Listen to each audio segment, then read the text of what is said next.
1. Which of the following best describes the primary purpose of the Queensland Police Service Entrance Assessment, QPSEA? A. To evaluate the applicant's knowledge of police procedures only. B. To assess academic ability, reasoning, and communication skills required for police training. C. To test physical fitness for operational duties. D. To measure applicant loyalty and background suitability. 2. In the QPSEA reading comprehension section, what is the most effective approach for interpreting a passage accurately? A. Memorize all factual data before answering questions. B. Identify key ideas, evaluate tone, and infer meaning from context. C. Focus only on the first and last sentences of each paragraph. D. Skim through the text without analyzing. 3. The numeracy section of QPSEA primarily evaluates A. Physical calculation speed under stress. B. Ability to apply mathematical reasoning to real-world policing scenarios.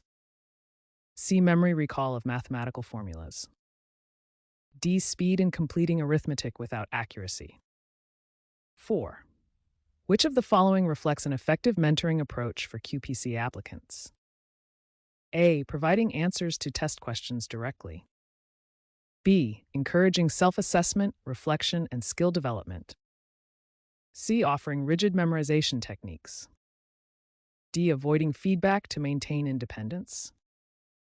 5. When evaluating written communication in QCA, what is a key indicator of proficiency? A. The number of words written. B. Clear structure, grammar accuracy, and logical argument flow. C. Complex vocabulary and long sentences. D. Repetition for emphasis. 6. A core principle of adult learning relevant to QPSEA preparation is that adult learners A. Require constant supervision and direction. B. Are self-directed and draw on past experiences to learn. C. Depend entirely on the instructor's input. D. Prefer unstructured environments. 7. During group mentoring for QPSEA candidates, an instructor demonstrates active listening by A. Interrupting frequently to correct misunderstandings. B. Summarizing participants' ideas and asking clarifying questions. C. Maintaining silence throughout discussions. D. Providing immediate judgmental feedback.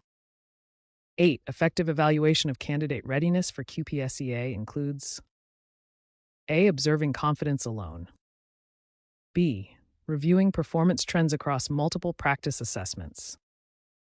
C. Relying solely on one practice test result. D. Ignoring written communication results. 9. In curriculum development for QPA preparation, alignment refers to A. Matching lesson objectives, content, and assessments. B. Using identical materials from past exams. C. Focusing on unrelated academic content. D. Prioritizing entertainment value. 10. Which communication strategy enhances learner engagement during QPA coaching sessions? A. Monotone delivery and minimal interaction. B. Use of real-life policing examples and interactive questioning. C. Reading directly from slides without explanation. D. Avoiding questions to save time. 11. When evaluating QPSEA essay responses, assessors look for A. Memorized definitions. B. Evidence-based reasoning and structured argumentation. C. Creative storytelling. D. Excessive use of jargon. 12. In adult learning, intrinsic motivation in QPSEA candidates is best encouraged by A. Punishment for low performance. B. Recognition of progress and relevance to career goals. C. Competitive comparisons.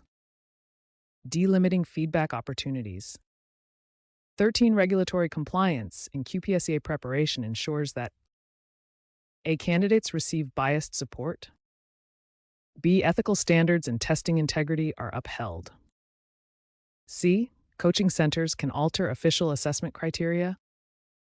D. Exams may be shared publicly for study.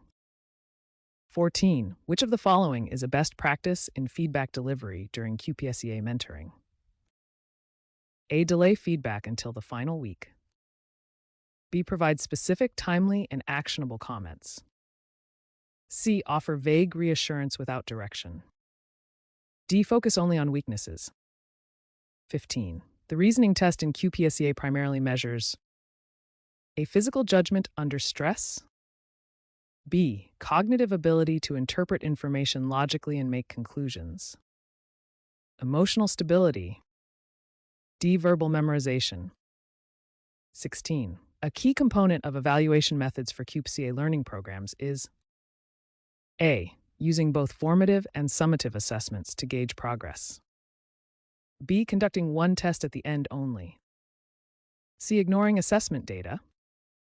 D. Providing grades without feedback. 17. Which statement aligns with adult learning theory in QPSEA coaching?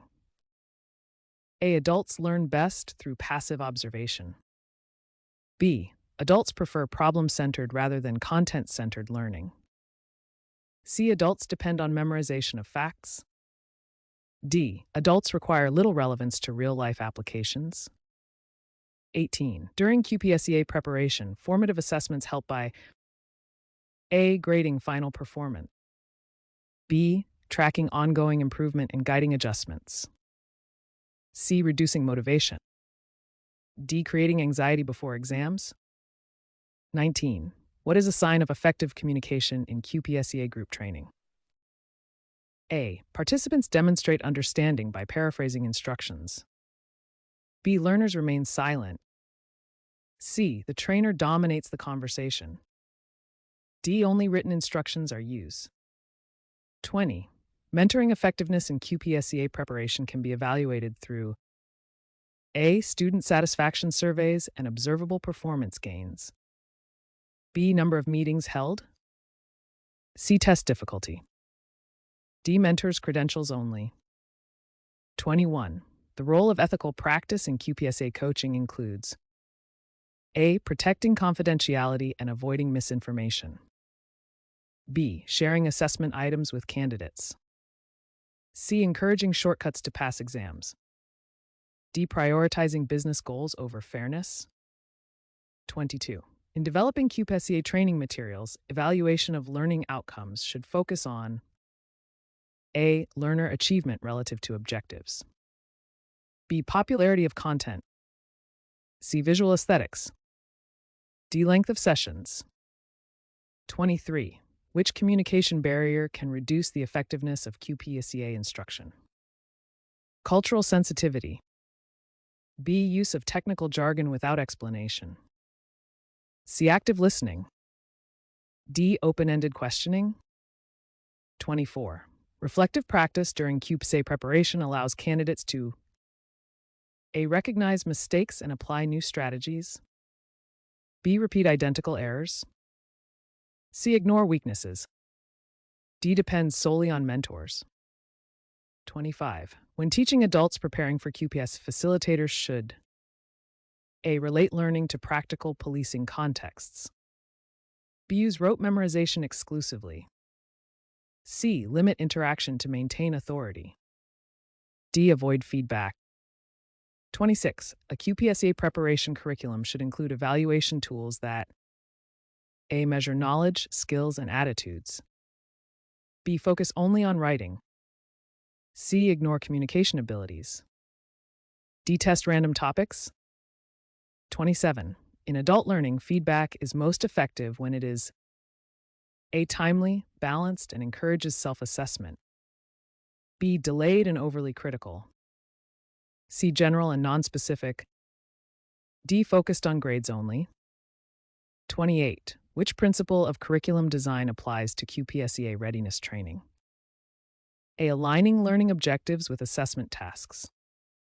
B. Including unrelated material to broaden scope. C. Reducing learning outcomes for simplicity. D. Ignoring learner diversity. 29. Effective mentoring for QPA candidates requires mentors to A. Foster confidence and independence through guided reflection. B. Control every aspect of learning. C. Avoid discussing mistakes. D. Focus only on exam content. 30. In QPSE literacy tests, candidates are expected to A. Identify meaning, structure, and logic in written passages. B. Copy exact text from the source. C. Focus only on punctuation errors. D. Ignore sentence context. 31. To ensure regulatory compliance in QPSEA-related training, providers must A. Follow Queensland Police Service guidelines and ethical standards. B. Modify tests to fit their curriculum. C. Publish confidential exam content. D. Exclude government requirements. 32. What skill is critical for success in QPSEA interviews following the written assessment? A. Effective verbal communication and situational reasoning. B. Memorization of procedures only. C. Minimal body language. D. Avoidance of eye contact. 33. The most appropriate evaluation strategy for continuous improvement in QPSEA coaching programs is A. Collecting feedback from candidates and analyzing assessment data. B. Ignoring post-course outcomes. C. Maintaining unchanged programs. D. Relying on instructor opinion only. 34. When designing QPA mock assessments, validity is ensured when A. Questions accurately reflect real exam competencies and objectives. B. Questions are chosen randomly from unrelated topics. C. The mock test focuses solely on entertainment value. D. Items are simplified for easier completion. 35. Which mentoring technique best develops critical thinking among QPA candidates?